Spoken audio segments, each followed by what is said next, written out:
Hello again. You know, often over the years I've got this statement toward me about the way I look at food and medicine and living and such. Well, Bob, you just think we all ought to be primitive again and go back to the ways of superstition and not trust science and things. And I just laugh. I was talking to one guy I was working with a few years ago, and he basically made this comment. I said to him, do you know what superstition and primitive is? I said, you told me you're going to go off and when you get your paycheck Friday, you're going to go buy 3 or 4 Powerball tickets. And put your money on the counter and think something magical is going to happen and you're going to become a multimillionaire. You're investing hope in that. That's primitive. That's superstitious. Your child gets sick, you immediately run off to the doctor because he's going to tell you what the sickness is and what you need to do to fix it. He's going to give you some magic pills or that little pink solution to give to your child, and the child's going to be all better, and you trust that and you believe that. Kind of like in primitive villages, when their child got sick, they'd run to the end of the village to that hut where the shaman, the witch doctor, lived, and the witch doctor would say, oh, your problem is the spirit of the Black Forest is trying to enter your family through your child. You must take this decoction 3 times a day and walk around your house and chant these words, and then the spirit of the Black Forest won't be able to get into your family. How different is that from you thinking you have to run off to the doctor every time your child's sick?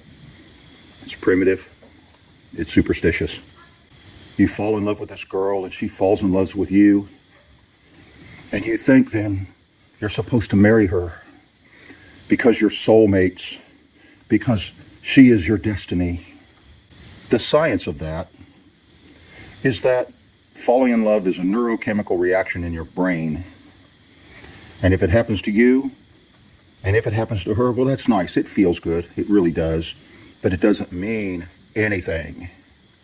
It's not a sign of your destiny or that the cosmic forces have aligned for you to come together. There are no cosmic forces. There is God. And your feelings don't have anything to do with what God's intent for your life is. You simply had a chemical reaction in your brain which caused you to respond a certain way. Kind of like when you get a bee sting, you say, ouch. You know, it is just cause and effect. And you can have it with anybody. Just like Susan fell in love with Charlie. And people say, well, then they should be together. Charlie Manson. Man is a very superstitious creature.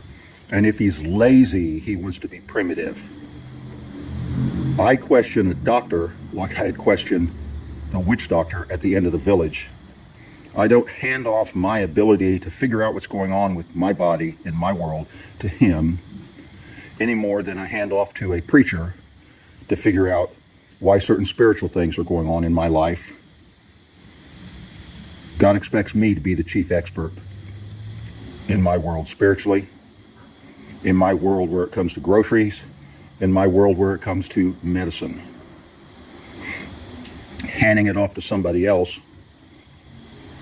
well, that's primitive. Ascribing it to forces that are beyond my realm of understanding, that's primitive. That only the specially anointed guys in white coats with a piece of paper on the wall can understand, and I must believe whatever they tell me. That's primitive. What I'm telling you to do is to grow up.